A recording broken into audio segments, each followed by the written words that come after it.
You're listening to the Investigative Journal. I'm your host, Greg Szymanski. 2 hours. 2 hours with great interviews all the time. We get into the news behind the scenes that the mainstream media refuses to cover. What a shame. Let me just update some things before I tell you who my guest is today. I've been promoting it all week, and we're going to get deep inside the family, the order, the Illuminati today for 2 hours. And you got to stay with us from the beginning to the end of this interview. Okay, we're back. It's 8 minutes after the hour, and we're going to get deep inside the Illuminati, the family, the order. We have a guest that was involved with this group, born into it for over 30 years, and her name is Svali. Svali, are you with us? Yes, I am. Well, it's nice to have you here, and I know you don't give radio interviews, and I really want to thank you because I think it really does help the American people understand about this secret organization that you were born into. So I guess before we, I guess we can just start from the beginning and tell us right from the beginning, you were born into this from wealthy parents, and tell us about your training in this group and when you were a young child and then up into your orientation at the Vatican. Go ahead. That's a pretty broad area, though, Greg. I mean, that could take hours, if you know what I mean. Yes, but if you could just outline it for us. Yeah. I mean, I was born in the group. I was born in Germany, came to the U.S. very young, and basically went through all the training that the group, all members of the group do undergo training to different degrees, depending on the role.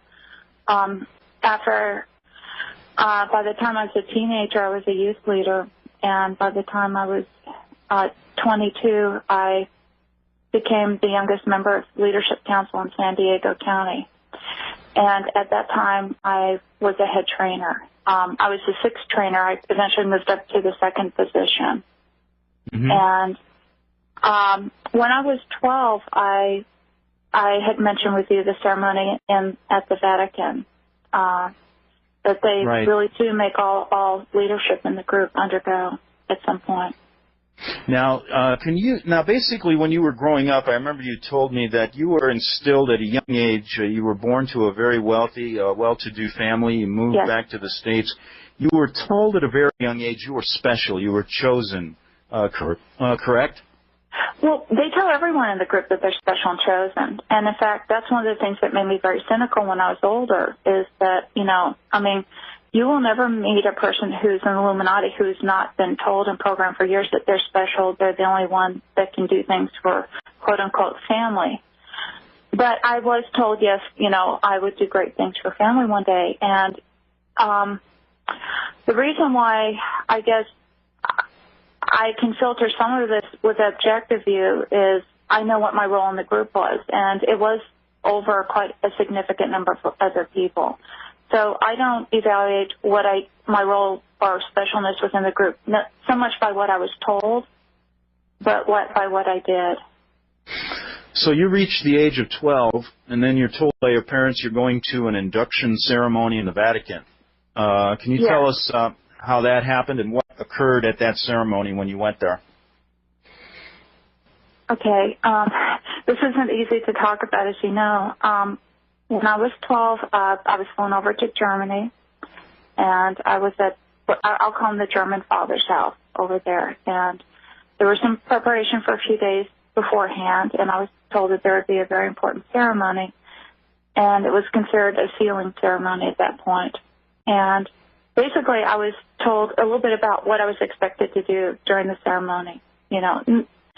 When we got there, we went to the Vatican. There's underneath the Vatican. There's a large room that I described to you when we talked before. It has 13 catacomb chambers leading into it with, and what they do is they, as you go down these steps into the room, you can see that it's almost circular, and so they're all around it, and they bring out the mummies from the catacombs, and they set them beside each one, and they say that the spirits of the fathers watching over the ceremony. And during the ceremony, there was a large table in the center of the room. It was on top of a huge golden pentagram, and they had a ceremony there. Okay, now how many other children were with you being inducted into the family or the order, as they call it? There were two other children at that point. And there were several adults too. Okay. See, the church also brings in adults to swear their allegiance too. Just so you know, I was told, and I don't know if this is true, but if you want to rise to a certain position within the Catholic Church hierarchy, you do have to go through that ceremony as well. Okay, so you're down in this room with your parents weren't present. No, the German father and the French father were. Yeah. Okay, and at that point, tell our listeners what you witnessed. Well, there was a table. It looked like dark glass in the center of the room. I mean, it was made of stone, but it was very shiny and dark and black. And it may have been something like obsidian or onyx. I'm not sure. You know, I'd have to. That's the only time I've seen stone like that. And it had like around the corners, it had like these gold, I guess, channels that you know, to collect fluids. And little boy was in the center of the table and drugged. I think he was drugged because he was very quiet. He didn't move or say anything during the ceremony. This was a little 3 or 4 year old boy. Yes. Correct? Yeah. And then they continued to go ahead. They continued to do a child sacrifice. Yes, right they in front did. of you. Yes. Yeah, I told you about that before. Yeah. Now, afterwards, quite what a unbelievable experience for a youth. I mean, for a 12-year-old. I mean, I just what went through your mind? I guess when that happened. I mean, I was terrified. I mean, I was absolutely horrified. I can't describe the terror you feel when you go through something like that.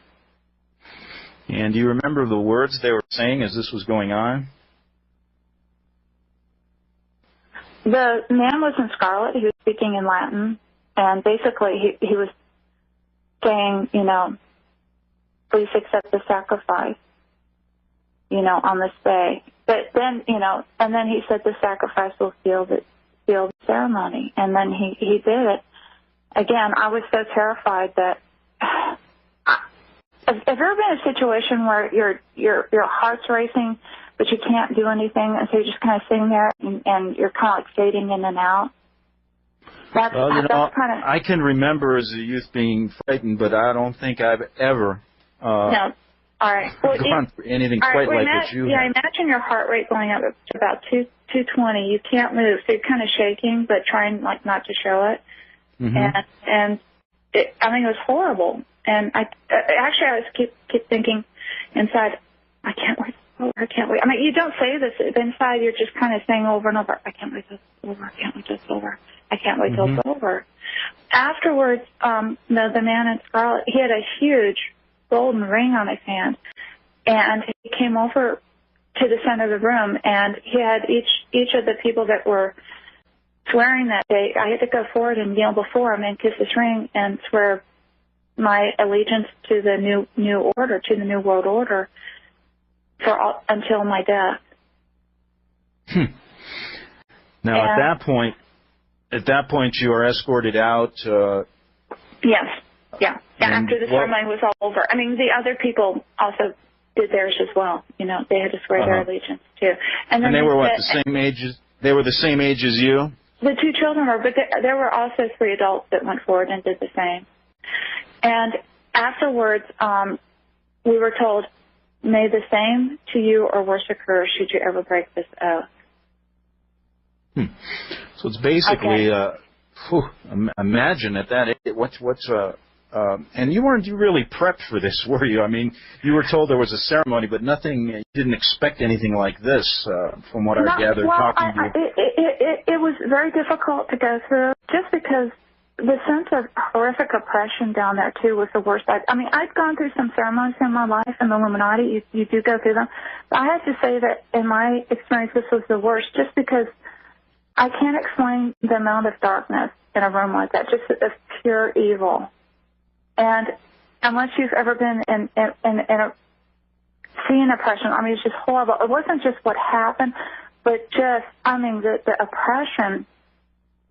And I'm a Christian now, and I know the difference now between when there's evil present, oppression, or when God's love is present and joy and peace, which is the exact opposite of what was in that room.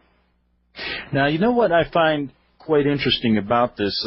About 25 years ago, I was a reporter and a freelance writer in Rome, and I spent 6 years there. I walked through the Vatican many, many times, hundreds of times, covered the papal addresses, things like that. And during that time, I was there during a Vatican scandal, which involved the church bank and other things, members of the Illuminati, the Freemasons. I was approached by a woman on Via Veneto. I'll never forget this. Rome's a small town, and people knew I was covering stories about the secret societies, things like that, because I had to ask people.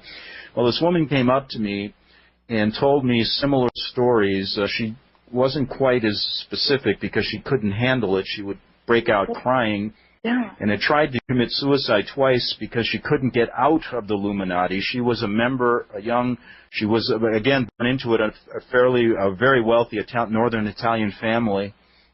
And she told me basically the same ceremony took place with her.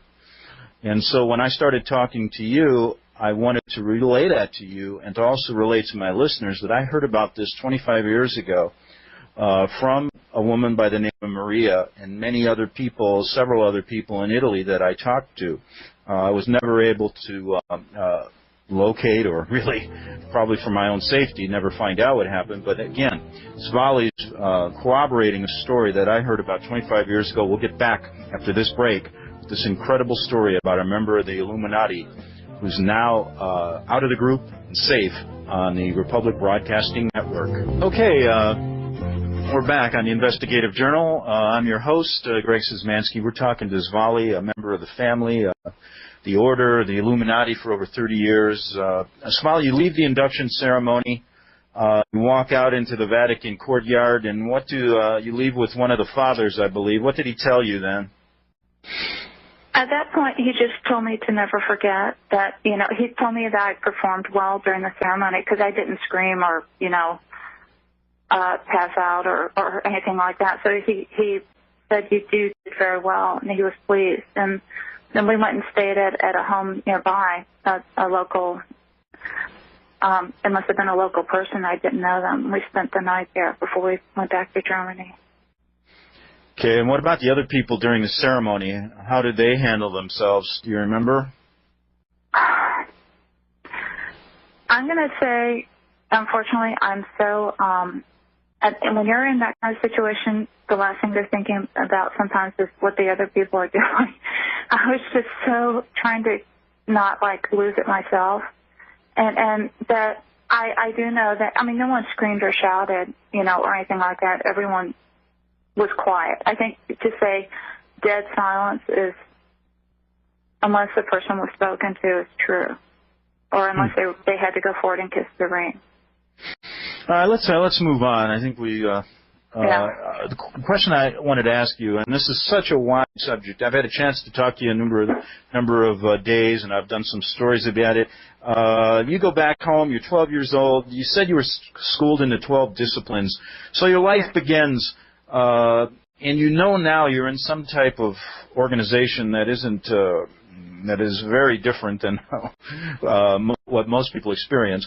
But tell us, I guess what I want to do is leave it open to you to begin. You've written so in-depth on this story. I'm just going to give you the microphone and let you begin and tell the listeners what you think is important about your original training, about the group, and about, many things that I know people want to know about the Illuminati. Go ahead.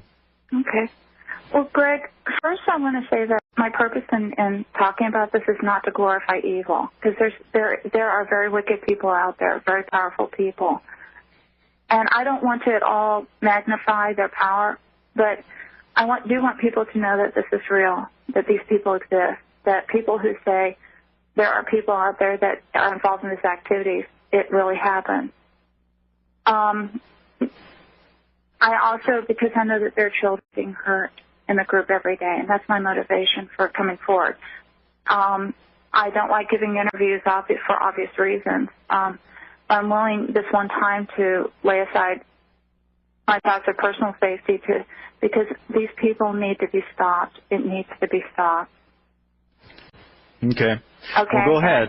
And Normally, children in the group are born into it. While the Illuminati very rarely does outside recruitment, that's not their main method. It's just passed down generationally from father to son and mother to daughters to children until the whole family line is in it. Throughout the centuries, people have tried to escape, but a lot of times they were either poisoned, murdered, or set up to look like a suicide. They don't like it when people leave, and they try to make it very difficult, simply because it looks bad. They go through an enormous amount of training from the time you're an infant. You undergo indoctrination. And when I say indoctrination, I don't just mean like cult programming so much as watching your parents and seeing what they do. My parents modeled their behavior. To them, the group was very important. So growing up, I saw that 3 times a week, everything was dropped to attend to the activities. Okay? Okay. What a lot of, and after, through, basically the training process is designed to help you take on your adult role in the group. The Illuminati covers so many levels, though, too. It goes all the way from what most people think of as like a satanic coven type thing at the very low local level, all the way through. It's a huge, enormous business corporation. At the mid-levels, you have people overseeing finances and administration, who are overseeing, I mean, these people are making a lot of money through gun running, through white slavery, prostitution, pornography. They have links and ties to the mafia left and right. And, in fact, the mafia are afraid of them. Yeah. Well, think about it. I mean, you know, but because they know that you don't cross the members of the group. They have a very spiritual orientation. They're not satanic, though. They're Luciferian, which is a difference. But the ultimate goal of their spiritual philosophy and their steps of discipline is they believe that should you complete all of your training, that you become a god. That is their actual end goal. Is they believe in the achievement of godhood, of the luminous philosophy, through different means, through what they call enlightenment or illumination, which is how they got their name. They're international. In Europe, there's 12 fathers who sit that represent the different nations of Europe. They are very expectantly awaiting he who is to come. And during that ceremony in the Vatican, I on my knees, I had to swear my allegiance to serve he who is to come.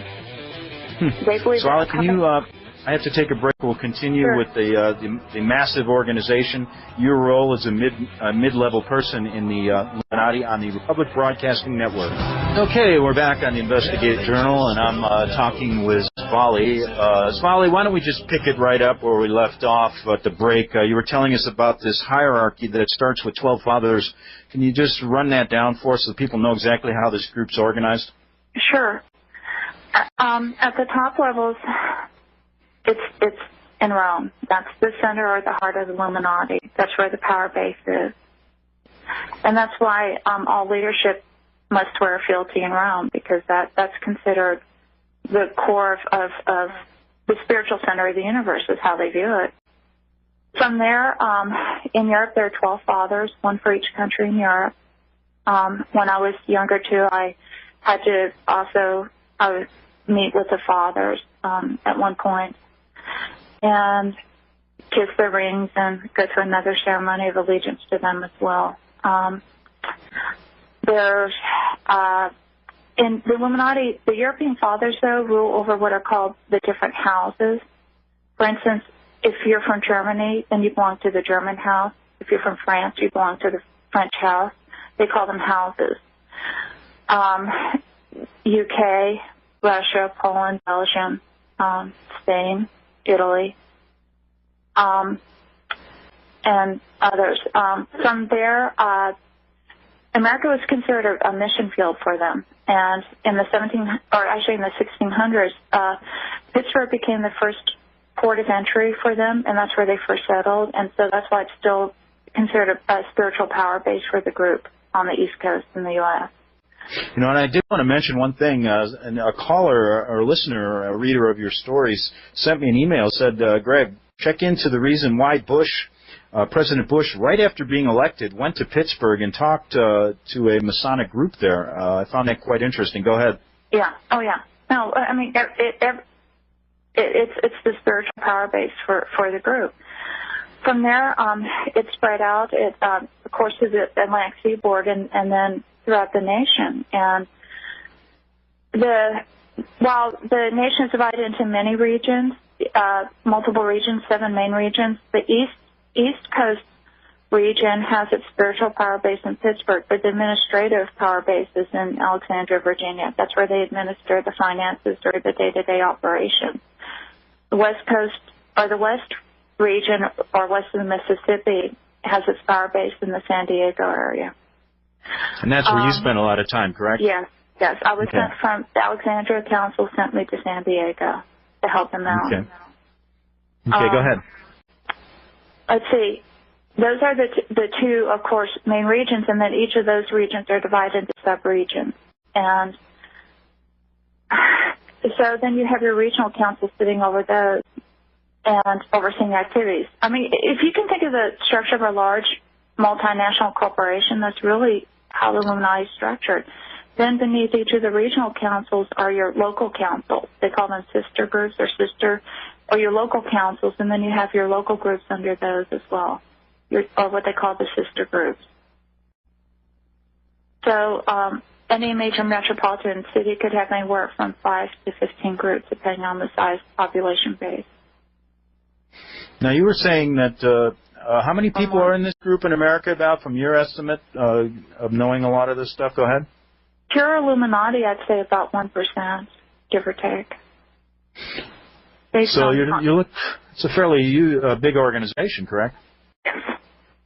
Oh, yeah. Now, they're, just in the their goal, basically, just give us the broad overview goal, and then I want to get into some of these, your role in it, and some of these ways that the Illuminati makes money that you learned about. Go ahead. Yeah. When you say to rule the world, it almost sounds laughable, like, yeah, right. I think people get ideas of, like, thinking in the brain, wanting to rule the world, but really that is their goal. They believe that they are the intelligent leaders, and they believe that the rest of the world are sheep who need wise. They see themselves as wise leadership, so they believe that their goal is to rule the world.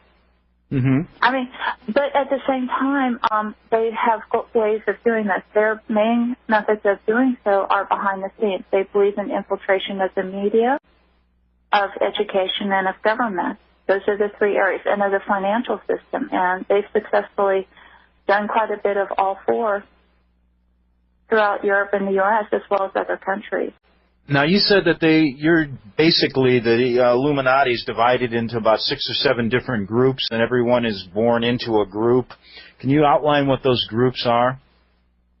Well, no, it's all one group, but it just has different levels, Yeah, that's what I mean, like the sciences, the government. The Illuminati is divided into different branches of learning, and these branches include sciences, military, government, leadership, scholarship, and spiritual.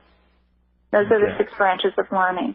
And while all children need to undergo some training or teaching in each area, as they get older, they begin profiling you from infancy, and they know where your aptitudes and abilities are. Then you really go into, most people specialize in 1 branch or possibly 2 branches of learning. And you were involved in what branch? I was heavily involved in sciences. And also, to some degree, I did some spiritual as well, but mainly sciences. Just to backtrack 1 minute, these 12 disciplines, as a child, you were rigorously trained in this, correct? Yes. Okay. And what were those disciplines?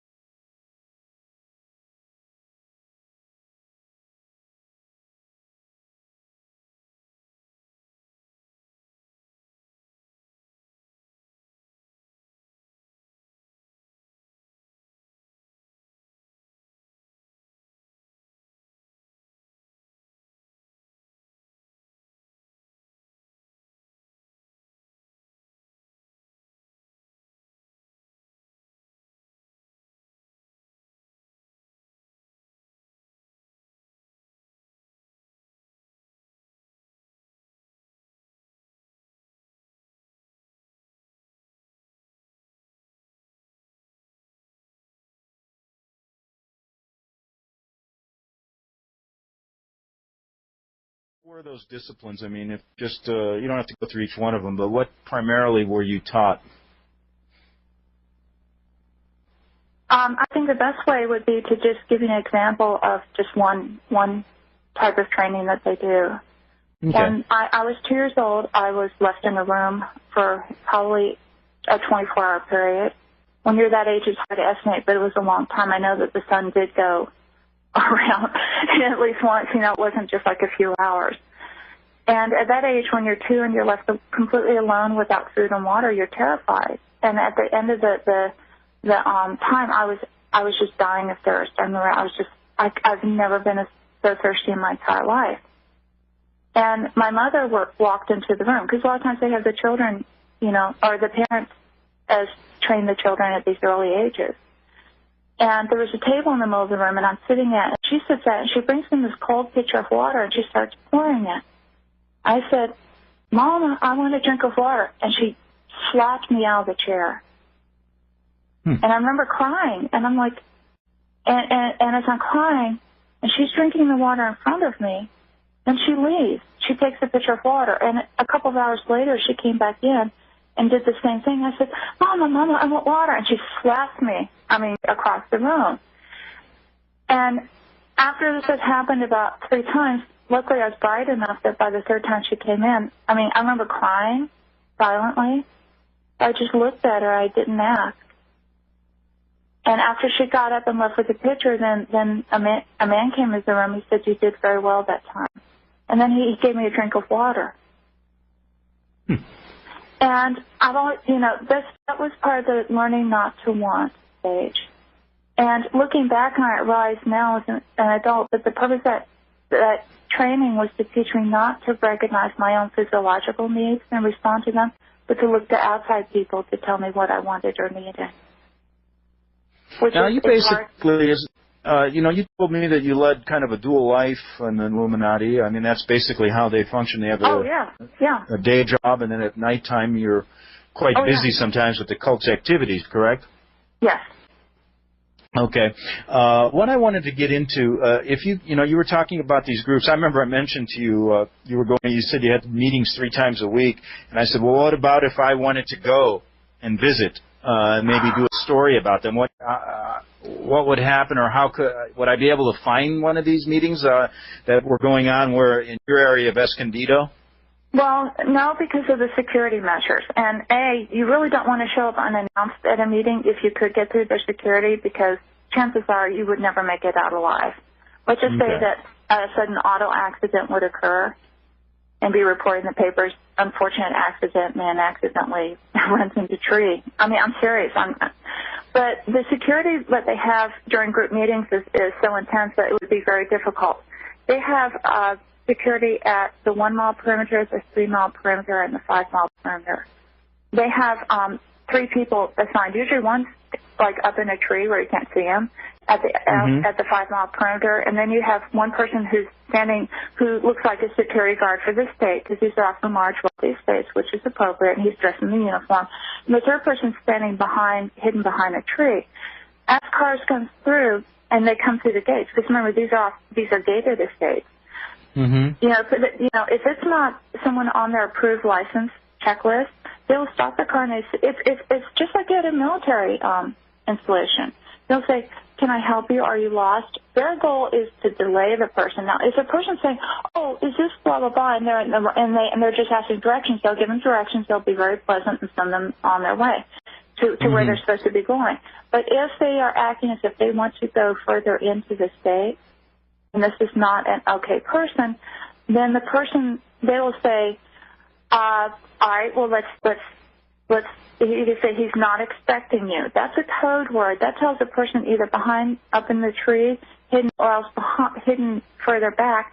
They radio ahead and they say, unexpected visitor. At that point, everyone has been trained to pick up and leave immediately within 5 minutes. No traces of the activity. So this is some of the methods they go through so you don't get caught. I know that you wrote an article about why the occult doesn't get caught, and that's pretty specific. I mean, you have so much stuff here, and we can't get into it all in 2 hours. So please pick and choose what you think is most important. But I found that to be interesting, why the occult doesn't get caught. Is there anything in just a brief time you could explain to us that? Well, their security, their money, their influence. Some of these people even own newspapers. Imagine trying to get a article published, disclosing. There's a lot of reasons why they don't get caught, because that's the first thing people ask. But then my next question is, how many child pornographers are out there that the police have been chasing for years and have never found or caught? Correct. And they're not even members of a secret organization. They're just trying to hide, So when now you think okay. Yeah. You are a mid-level person in this organization, a head trainer. We're going to get into those specifics in the next hour. But, what did you learn about the infiltration of this group into all of our different areas of government, media? They're basically at the high levels of most of our financial institutions also, correct? Yeah. And that is a great way to pursue their goal. And I guess I got to ask you this: how come things are moving a little bit faster in America now? I remember back in the 80s when I was confronted with this. When I came back home, I didn't really see this kind of New World Order movement, all this different symbolism that you see now. What is going on, just for our listeners, right now? Why are things stepped up since 9/11? I believe it's because they can see the fulfillment of their goal of. I'm going to sound very cynical now, and please forgive me for this, but see, their goal is to rule the world, and personally, I believe that they do. It's just not open yet. Mm-hmm. And they see now preparing people for when they disclose it themselves openly. Does that mean that they can't be stopped? I believe they could. I believe it'd take a miracle because of the amount of infiltration I've seen at all levels of society and the world.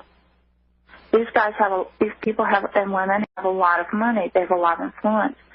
And your average person has no idea of how much that is going on behind the scenes that no one understands.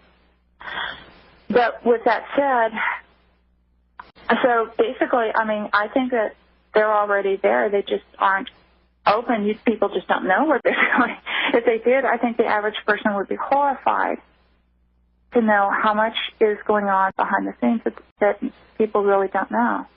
Yeah, and the point of this interview, I had two goals in this interview. But I don't want to sound despairing, because I'm also a strong Christian. I have faith in God, and I believe that through prayer and through people knowing that, I would like them to be stopped.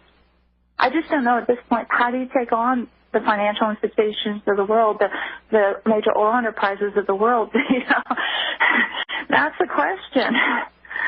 Yeah, it's a difficult question. Now, you're in the mid-level of this group. You worked your way up to a head trainer, correct? Yeah. Now, what did you learn? Before we get into the specifics, you outline in some of your writings the big money-making, the ways this group makes its money. Can you go over and outline some of those methods? Again, if you can think of an illegal activity, they're probably involved at some point. Maybe not overtly at the point of where the actual money is first changing hands. But when you have child pornography, prostitution, white slavery, gun running, gambling, then at some point where the money is changing hands, buffered by about 4 layers of people, there's going to be probably someone from the Illuminati involved at that point. These guys have their fingers in everything. Now, go ahead. But they also use legitimate means. They launder their money. When you have a lot of money, you have to do something with it. And so these men don't come in and say, "Hi, I'm a member of the Illuminati, and I want to run your bank." But what they'll do is they'll quietly come in and become a quiet investor, start buying up shares, and over a period of maybe almost a lifetime, they will get a controlling interest in the bank, or else become a very, and maybe in their son's lifetime, because that's the other thing about Illuminati. The Illuminati do not see it as it must happen now in my lifetime. These people have goals that last for a century or 2 centuries. They're very, very patient. And that's why the specific training of the children is so important, correct? Yes. Yes. It's to teach you patience. Everyone knows growing up in the group, they know that we may not see the coming order disclosed or open or revealed in our lifetime, but our children or our grandchildren may.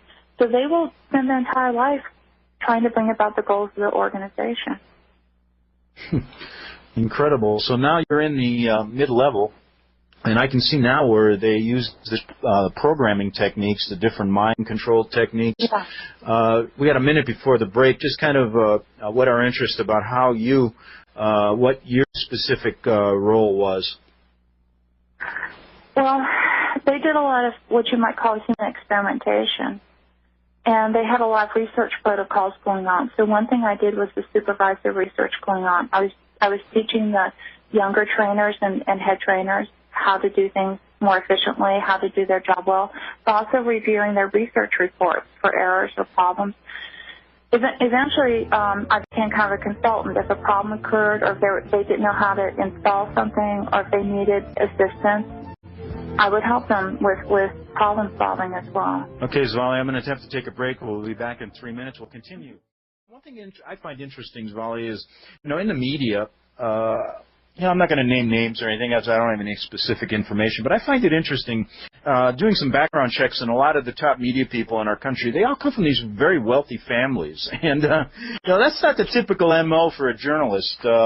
A journalist is somebody, grows up on the street, wants to talk to people. I mean, I can think of Jimmy Breslin, guys who never went to college, didn't know how to type, and just got in there and took their tie off and started writing stories. But, as you look at the media now, these are all these silver spoon kids growing up with silver spoons. I find that quite interesting. How deeply infiltrated, from your knowledge, are they in our media?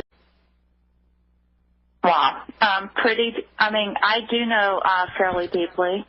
I remember that when I was in San Diego on Leadership Council during meetings, they would laugh about how people had no idea of how much they were being influenced and didn't even know it. They found that kind of amusing, which is, that's the mindset of people in the group. They're like, the sheep has no idea that they're being led by the moon.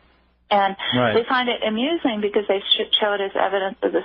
I'm sorry, I'm just describing what they say. I don't agree with it now, but they saw it as evidence of the stupidity of the average person, that they have no idea.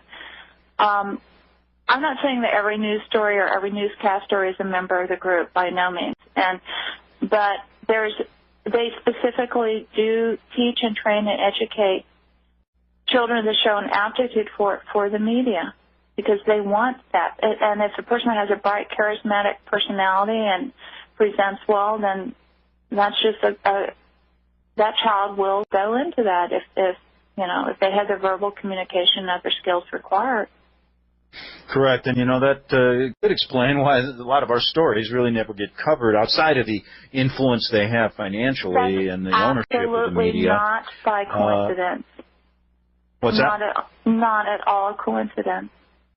Yes, that's a good idea why, folks, you're not getting the news from those outlets. We have, not only in our government, it explains, a lot of things. Why? Look at the war in Iraq. Look at the evidence there that shows that it was wrong. Look at what they're doing in Iran right now. It's incredible. All this stuff. It's pretty obvious, people. There's something behind it. Svali is here trying to explain this organization from her knowledge, and it's quite a story. I know this idea, you were involved as a trainer, mind programming. This is just, I'm looking at some of the chapters in a book you have yet to publish. We're talking about brainwave, color control, metal, jewel programming linked to stories and movies. It goes suicidal program. In just a minute here before I break, can you kind of break down what you learned about the importance? We got to take a break, Svali. Sorry. We're going to do that quickly. Then we'll get back to you. We're talking to Svali regarding her role as a head trainer in the Illuminati and the American Illuminati. We'll be back on the Republic Broadcasting Network in 2 minutes. Okay, we're back on the Investigative Journal. One more hour, we're talking to Svali, and she was a head trainer in the Illuminati. Svali, what type of programming do they actually teach you, and how do you learn these different techniques? Well, you're taught from childhood on. My training in how to be a programmer was very young. I was mentored by another programmer at the age of 5 by a doctor at George Washington University. And he not only did he do the programming on me, but he also taught me how to do it to others. The types of programming, again, that could be a whole 10-hour segment to go into depth. Just briefly, from the time a child's an infant, all through their life, basically, they're tested, they're profiled. The trainers can create a psychological profile, and then they update it frequently. And basically, they're trying to install in the child the ability to obey, loyalty to the group, and the ability to do their job within the group. Now, those jobs vary in complexity. I mean, you may have, on one side, a child trained to be a prostitute. On the other end, you may have a child trained to become a governmental figure, which is a lot more complex programming. But as long as the loyalty to the group is instilled first, and that's the first and foremost programming always installed, then no matter what their eventual role is, they will remain loyal, and that becomes their first loyalty.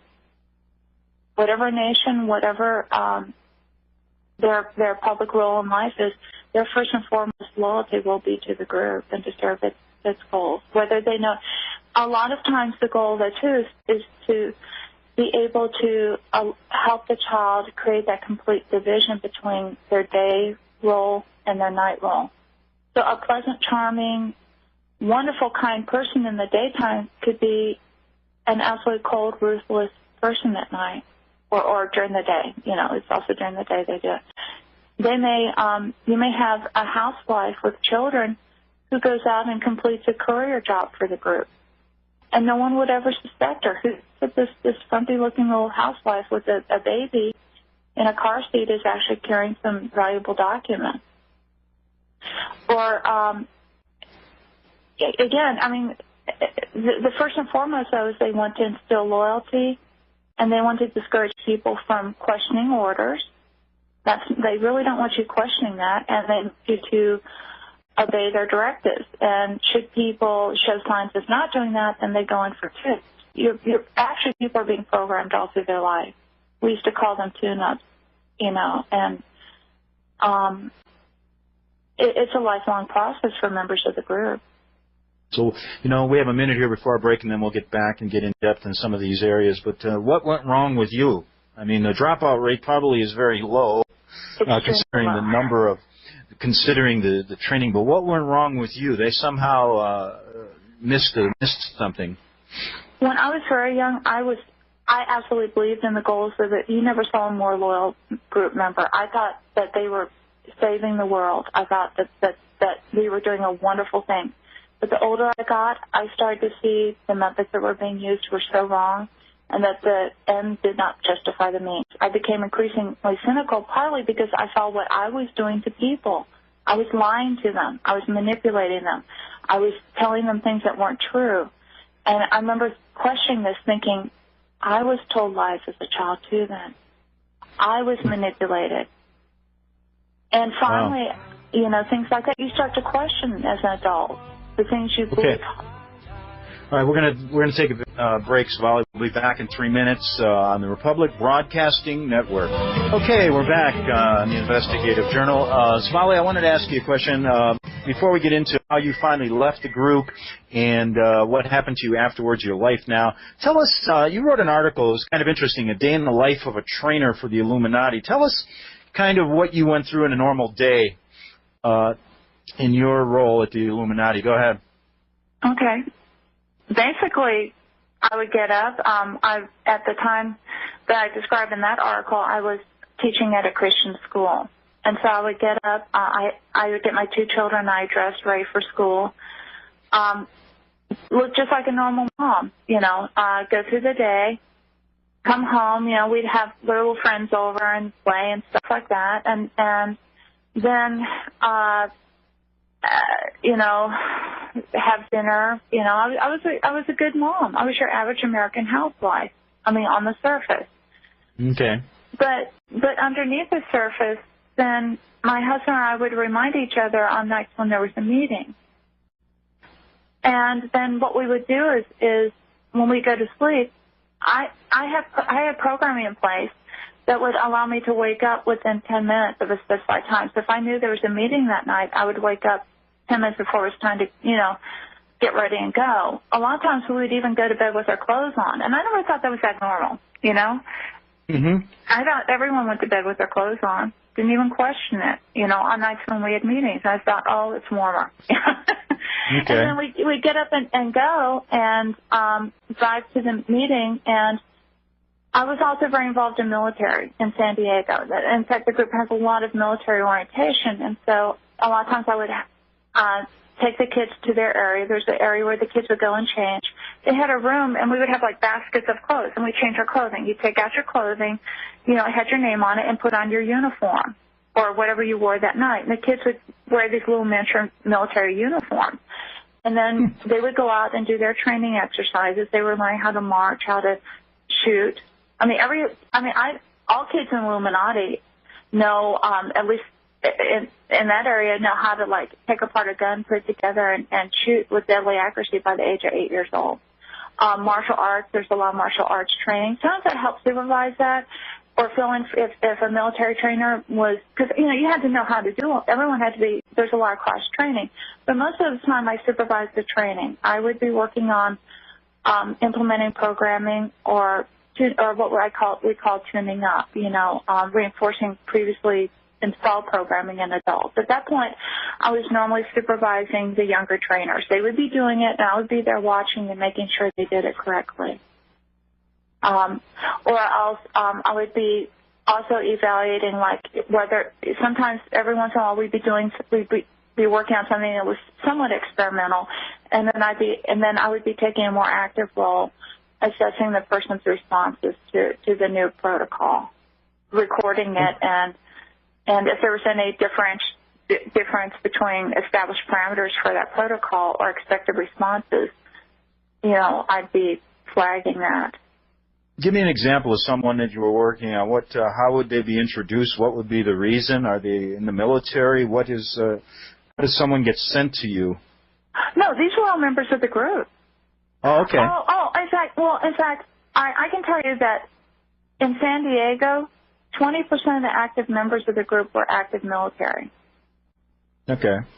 Okay, and think military intelligence, think high-ranking officials, colonels, commanders. My ex-husband was a lieutenant commander in the Navy, getting ready to become a commander, okay? All right. These are not stupid people. So you're basically involved in working on the programming of the members involved, too? Yes. Oh, yeah. Okay. No, we didn't program people that weren't members of the group. You cannot install significantly traumatic mind control programming in a person who is not a member of the group. Now, there are certain, now what you can do is what we call passive programming, which is basically through media means. You can set, if someone's watching a television program, they go immediately into alpha state. Everyone in the group, even a baby in the group knows that because these people are very much into behavioral psychology, and that's a trance state almost, a very relaxed state where messages can be implemented.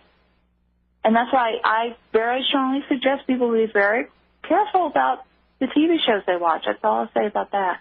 But no, you cannot take an adult who's not a member of the group and do what we did to them. They would go psychotic or they wouldn't survive it, probably. They wouldn't be able to psychologically handle it. Tell us some examples of what you were doing, program techniques.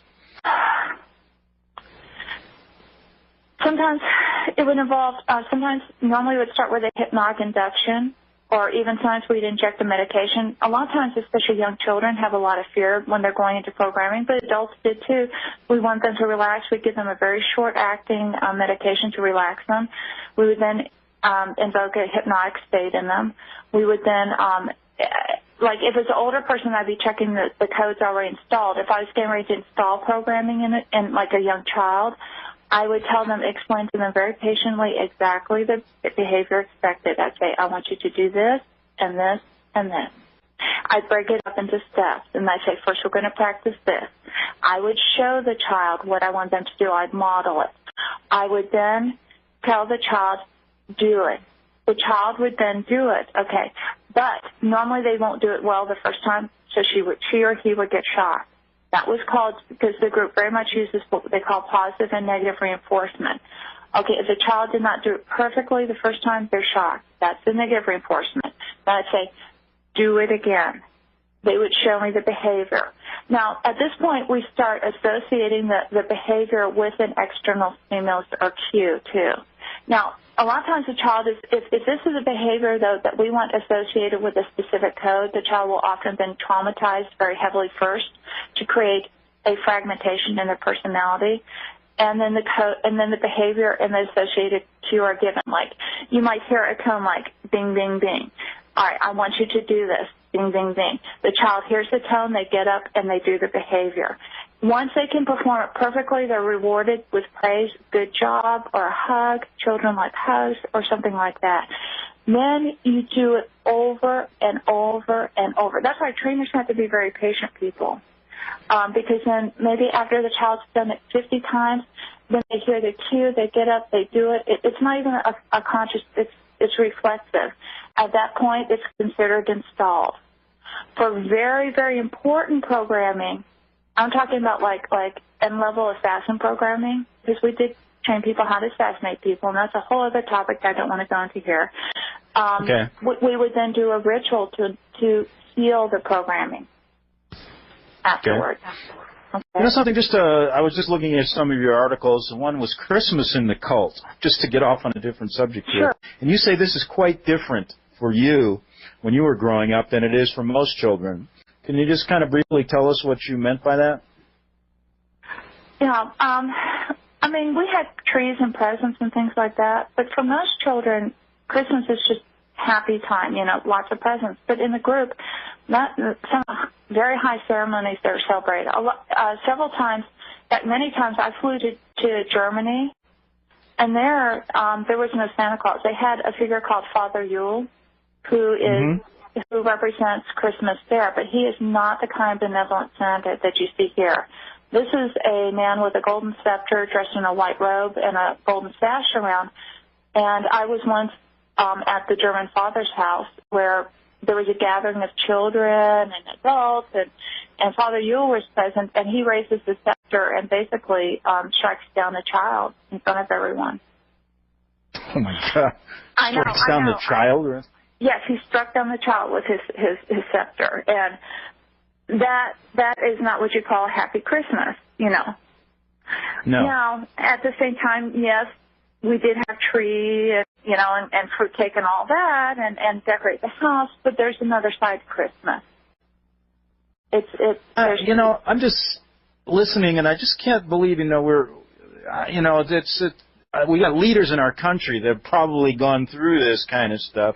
I mean, it's just incredible, this group. I mean, I know they've been around for a long, long time, thousands of years, and gone through, came here, George Washington was a 33rd degree Mason, and we go on. The question, I want you to understand just from my point of view, I just wonder how, you write a story at the end of the Illuminati. How do we get rid of these people? I know you're out of it.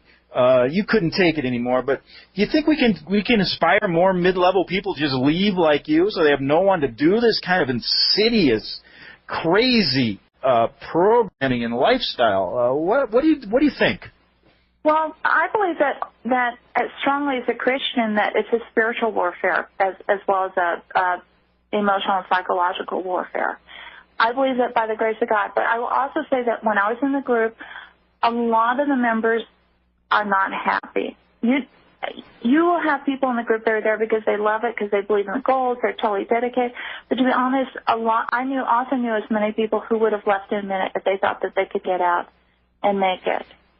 And about your husband, Just to break in, then go back to that. Do they marry you to somebody in the group, or is that forced on you? No, in the group, marriages are always arranged. In my experience, in my 38 years in the group, I never knew of a couple in the Illuminati that did not have an arranged marriage. It's Let me just mention a couple that I suspect: Clinton and Bill and Hillary. Oh well, yeah, yes, definite. Yes, and Bill. Go ahead. Yeah. And a lot of times these marriages are arranged for compatibility, but also for bloodlines, to bring the right bloodlines together. Okay, good. We're going to be back in 3 minutes.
Investigative Journal. I'm your host, Greg Szymanski, and let me tell you, as an interviewer, someone who has researched the Illuminati for a long time. It started way back when I was a young reporter in Rome.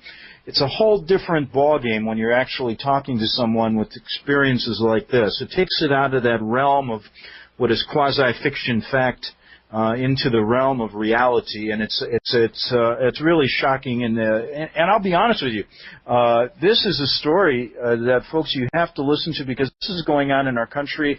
All the things you're seeing regarding our rights being taken away, the police state, the war in Iraq, 9/11, all these things have to do with this powerful group. And Svali, you know, we're talking about mid-level people, then we're going to talk about some of the lower-level people. I'm interested who they are.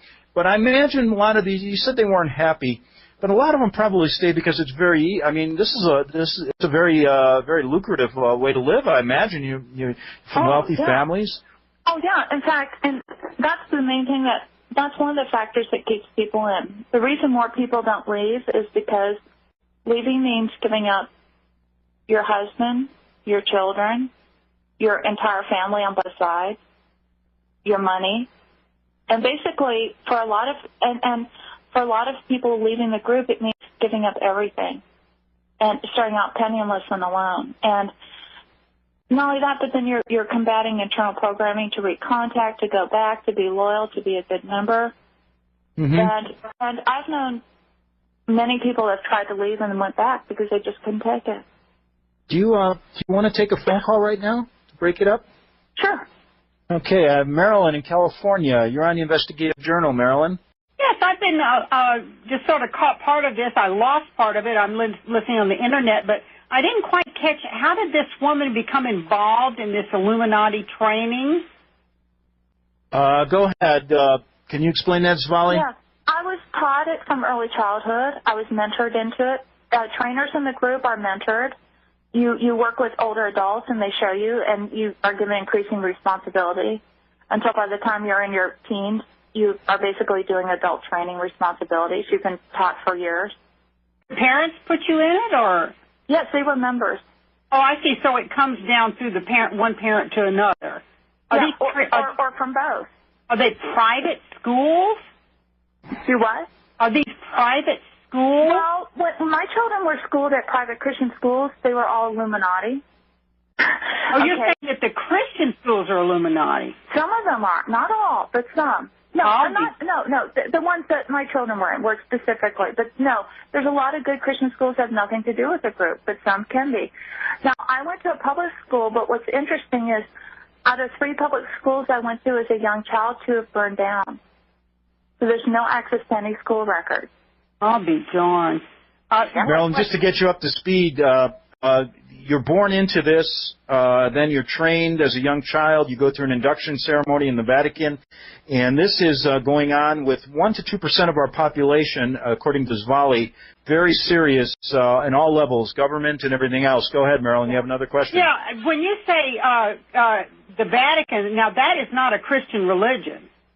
Okay, so I mean, I'm a Christian. But we do not look at Catholics as a Christian religion. We look at them as the precursor of the New World religion. So well, you know, if I may just break in, I grew up a Catholic. I don't get involved in the splicing of the religions. I'm basically stating that when I started researching the Illuminati as a reporter in Rome, and I realized there was a bad portion of the church, I looked at it. I had to deal with the evil and the good. And so that's the way I reconciled it, the evil within the Catholic Church at the high level of the Vatican, which seeps down into many, many areas. Go ahead. Okay, well, I won't argue that point. I don't agree with it, but it sounds like you have become possibly born again to get out of this. Could I be correct in that? Yes, Marilyn, very much. Now, first, I do want to say I am not slamming the Catholic Church or the average Catholic. I have many good friends that are Catholics, that are strong Christians. I became a Christian, and that's the only way I could get out. But just so you know, though, too, a lot of card-carrying Illuminists, well, we don't really carry cards, but I'm using that term. Yes. Are members of the Baptist Church, are members of Pentecostal churches. In fact, I was on the worship team for a Wesleyan church in San Diego in my day life. Okay. Okay. I'm just very, very confused. I mean, I think this is interesting, and as far, you know, many people say that the Catholic Church will be the forerunner of the New World religion. There's some very good books out. In fact, I think you may have interviewed one of these men, the Grand Plan Design, John Daniel. Do you remember that? Sure. Yeah. But go ahead. The average Catholic has no idea of what's going on in the Vatican. Yeah. I think that's interesting that the average Catholic would not go what's going on. That's just my take on it. Well, I'll tell you something. As an average Catholic going to Rome my first time in 1980, I didn't know what was going on, and I grew up as a Catholic, went to Notre Dame High School. It was quite a learning experience for me. Why do Catholics, when they find out how evil the church is, stay in it? I mean, do they really... Why would they want to stay in it? That's what bothers me. I know some good people that are like that, and I don't get it. Well, the only answer, I don't know. I mean, there are many Catholics that aren't actively practicing. Yeah. Thank you. But anyway, we'll leave that for another time. Thanks a lot, Marilyn. We'll be back on the Investigative Journal in 3 minutes with Svali. Okay, you know, they're not going to get me, that's for sure. My house is anti-illuminated. It's not going to happen, folks. And, you know, just to end that, Svali, before I get back to you, just to end that conversation we had with Marilyn about Catholicism, I look back and I really thank my dad. And I do it in kind of a way, I'm just thinking about it now. I didn't know what the church was about, but, you know, something strange did happen when I was young. My mom died, and I was 10 years old. My brother was 6 months old at the time. She died of leukemia. It was a very, very tragic affair. It left my dad and me and my brother alone. And I remember my dad literally took a priest, a head Monsignor in our parish, and it was, I won't even tell you where, St. John Brebeuf, right outside of Chicago. And this man came into our house, I'll never forget it, and said that he was going to put me and my little brother in an orphanage. And my dad literally picked him up and threw him out the door, literally. And from that point on, my dad never went back to church again. My brother never went to a Catholic school. I, of course, asked if I could finish only because I had friends there. But, you know, who knows what would have happened, looking back on what's the craziness that goes on in the church. But anyways, while you were talking about, you know, something, these people that do not want to get out because of the financial ties. But let's go back when you were in the Illuminati, and how did this happen? How did you finally leave? And tell us this whole story about you leaving the Illuminati. We haven't touched on that yet. Sure. Well, I do want to say one thing that I agreed with Marilyn on. Without faith in God, I couldn't have done it, because I became a Christian And that was for me revolutionary, because it made me question again more of what I was being taught or had believed all my life. I began to realize that what I was doing was wrong. I became increasingly cynical. And I also then started standing up to the head trainer in the county who despised me, because he would do things that were just blatantly cruel for no reason whatsoever. I'd say, you're wrong. Well, people don't like that. And he took it out on me in a lot of horrible ways. I finally made the decision to run. I ran to another state, because I knew that my chances of getting out while still staying in that area with people I knew, surrounded by people who were in the group, was not going to be very good. So I went to another state. You had to leave your family and everything, right? Everything. Well, my children were with their grandparents, and at that point I thought that was better than them being with my husband. And I was going to go get my kids. But my husband then called and he said, I want to reunite with you. And I said, okay, that's wonderful. And I said, but you have to get help. You have to get some treatment, because we can't go on. You've got to get out of the group. And he said, okay. He said, I'll pick up the kids and meet you in a week. So, the day before he called, said, I'll be there tomorrow, blah, blah, blah. And so I was excited, thinking, oh, he's getting out. That's wonderful. Instead, he had gotten the kids several days before. He was lying to me. I didn't know it. I'd gone to a judge, and the day that he was supposed to arrive, there was a knock on my door. It was the policeman serving me divorce papers, and also a restraining order saying that I could not come within 100 yards of my husband or my children. And at that point, I felt slightly punished for leaving the group. I fought that, and I fought for 4 years with a court system that said that things like this didn't occur, because my husband would go into court and say, this woman's psychotic, she's making it all up. There's no way, ha, ha, ha. This stuff doesn't happen this day and age. And the judge would say, you're right, slam. Full custody to the father. And I had to have supervised visitation for 4 years with my own children, because I was considered a kidnap risk. But through a lot of prayer, I had my whole church praying for me here in Texas. And through what I believe are a series of miracles, my children were finally allowed unsupervised visitation with me after 4 years. And during that time, I said to my daughter, who was 14, I said, I want so badly for you to get out. And she looks at me and she starts going, oh, you shouldn't have said that, Mom. You shouldn't have said that, Mom. She just freaked out. She just totally lost it. And I realized it was her programming cycling, because she was just terrified. She was like, why'd you say that? And I said, it's okay, honey, calm down. And then finally, she was just shaking. And then finally she said, well, I don't want to go back and get hurt. And then I said, you don't have to. And at that point, I faced federal prison, but I called my ex and I said, I will not let those children go back and get hurt again. And he flew out to get them. And he could have put me in prison at the time, because I was breaking the custody visitation. And you know how strong the courts are on that? And I said to him, please, because my daughter and son said, we don't want to go back, Dad. We don't want to get hurt. We don't want to do this anymore. And he looked at them and he said, I want to go think about it. And so he went home. And I was praying for him at the time. And then that night he called me and says, oh my God. And I said, wait, he said, we've got to get out. And I'm like, yes, you do.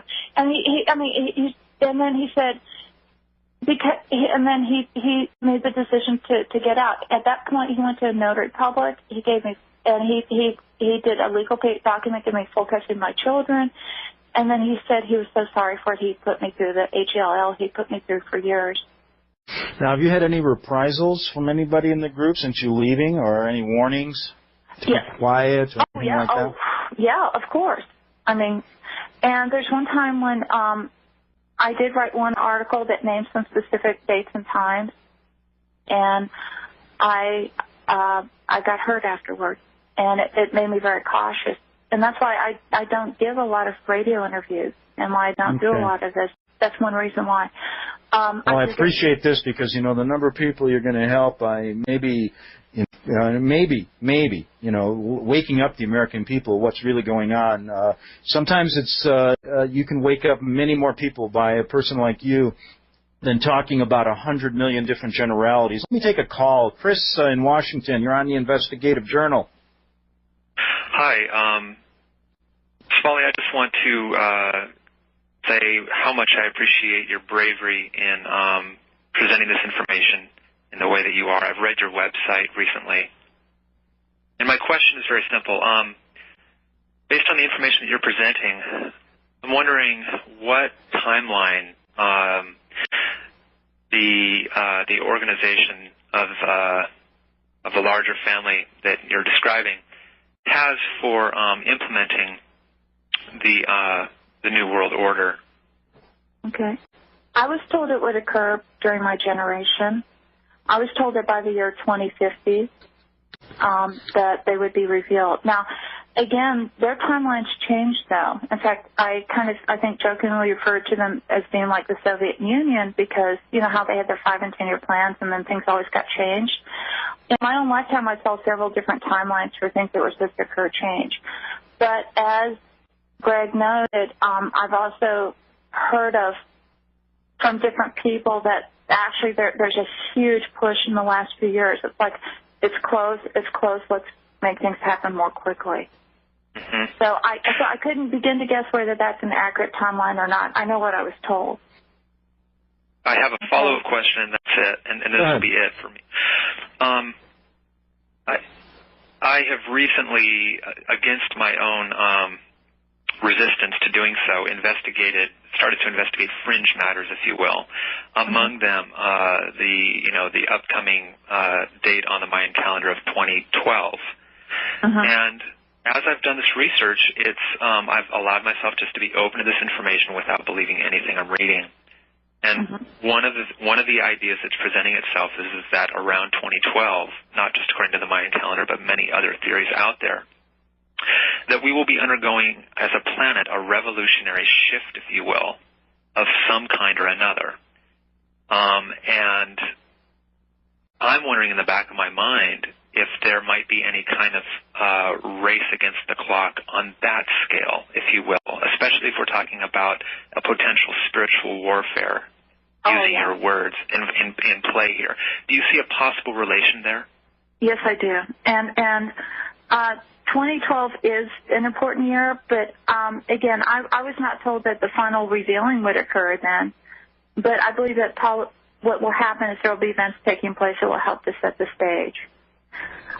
There's going to be, I was told, and again, I'm telling you what I was told while a member of the group, so please take it with a grain of salt, because as I know, these people aren't always honest or trustworthy. They are deceptive, but I was told that there would be an enormous economic collapse prior to the revealing, that basically the stock market would destabilize.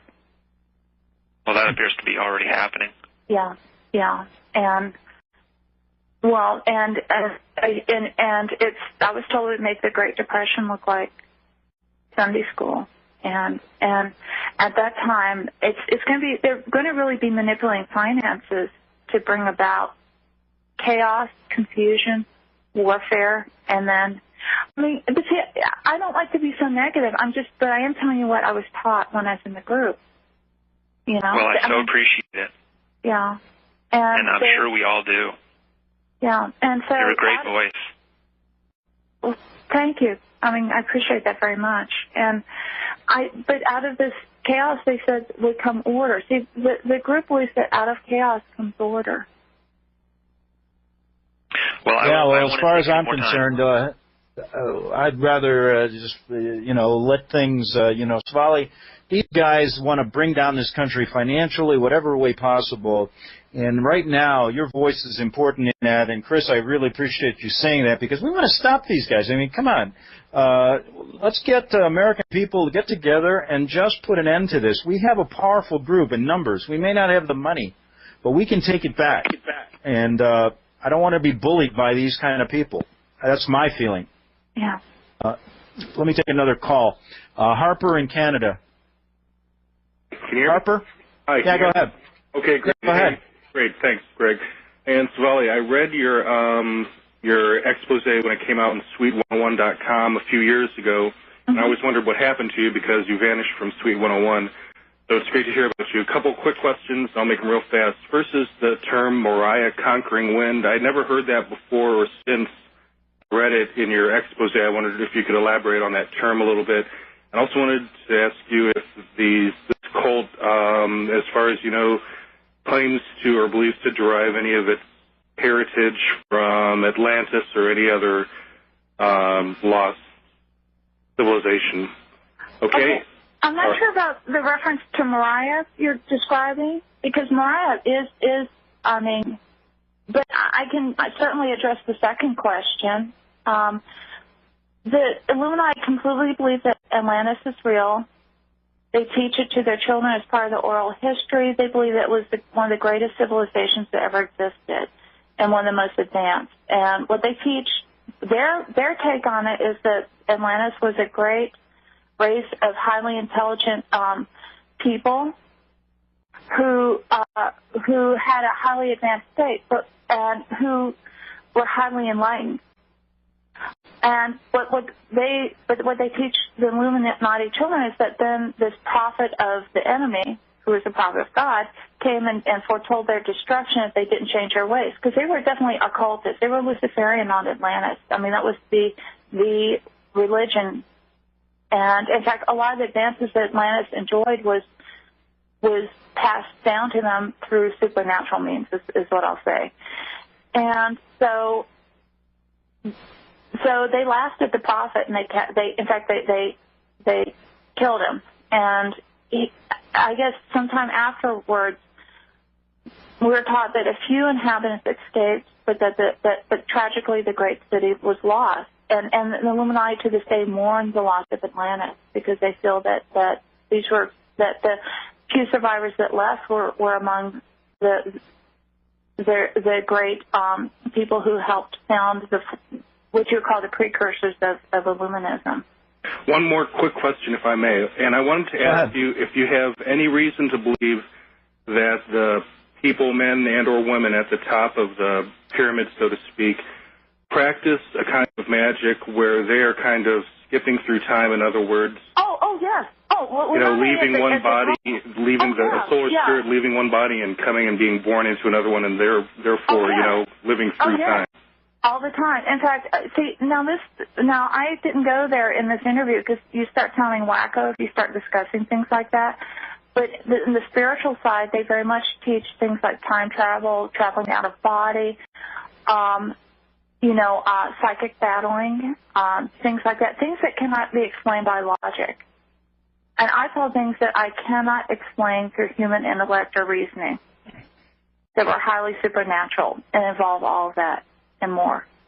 Okay, great. It's a pleasure to speak with you, man. God bless you. Thanks, Harper. I think we have Dave Wilcox called in. I think you know Dave through emails. Yes. Svali. Dave, you want to say hello, and they have a question for Svali? Sure. Svali, it's great to have you on the air. I'm really glad you decided to do it, so thank you very much. Oh, thank you, Dave. It's good to talk with you. Yeah, I feel like you're an old friend. I've been reading your stuff for so long, and you share so willingly and openly about yourself. It's a real honor to be able to speak with you in person like this. Well, go ahead. Well, Dave, you may have something you want to say to Svali. Go ahead. Sure. Question? I think one of the things I'd really like to have covered here is you shared with me in an email recently about the stages of enlightenment that they try to guide people through. Yes. And I would like you to try to sketch out for people how the behavioral conditioning that's coming through the media and the movies and so forth might have affected them. In other words, what personality characteristics would you see in a person when they have been influenced by these teachings? How would the average person who's not really a bad person start to be leaning if the Illuminati teachings were actually having an effect on them? What would they be like? What would start happening? Well, again, as I said, the average person is not going to be a member of the group, so the influence would be much less. But the media, I believe that, well, in fact, I know that some of the media that we're seeing nowadays is specifically targeted towards teaching people their philosophy or goals. All you have to do is watch a children's cartoons on Saturday morning, and almost across the board you'll see morphing, power battles, occult, and that's intentional. Movies coming out. But basically, if a person's being influenced by their teachings, that person will learn to not trust their own instincts, their own feelings, their own body, their own perceptions. They'll be looking outside for guidance. Second of all, they will be leaning towards a heavily occultic worldview. That leaning upon the occult is very heavily encouraged. All you have to do is watch Harry Potter. Yeah, I mean, the whole idea of the... I mean, not to slam one of the most popular movies, but yes, I mean, or The Matrix. If you want to know pure Illuminist philosophy, The Matrix shows it. Oh, yeah. The entire... Right down with Morpheus being broken down with the injections, and they said that it's like hacking a computer. Yeah. Okay, Exactly. We're going to take a break. We'll come back with our final segment, Big Finish on the Investigative Journal with Svali on the Public Broadcasting Network. Okay, we're back with our final segment with Svali, and she's telling us about her experiences, 30 years with this insidious group, the Illuminati, and how deeply penetrated and infiltrated they are in our culture and in our country. Svali, we talked about the higher levels, the mid-levels you were involved in as a head trainer. How low do they go? I mean, I've said all along they're involved in gang stalking, the MK Ultra program, infiltrating truth organizations, infiltrating groups that are trying to do good. How far down do they go? Well, they go down to the sister group level that I mentioned, and most sister groups have anywhere from usually roughly around 30 members. And those are what a lot of people would consider what you think of as satanic cults with the high priest and priestess. That would be the local level, the lower level. But those people are also very active in their community. And so they will be involved in infiltrating activities when possible.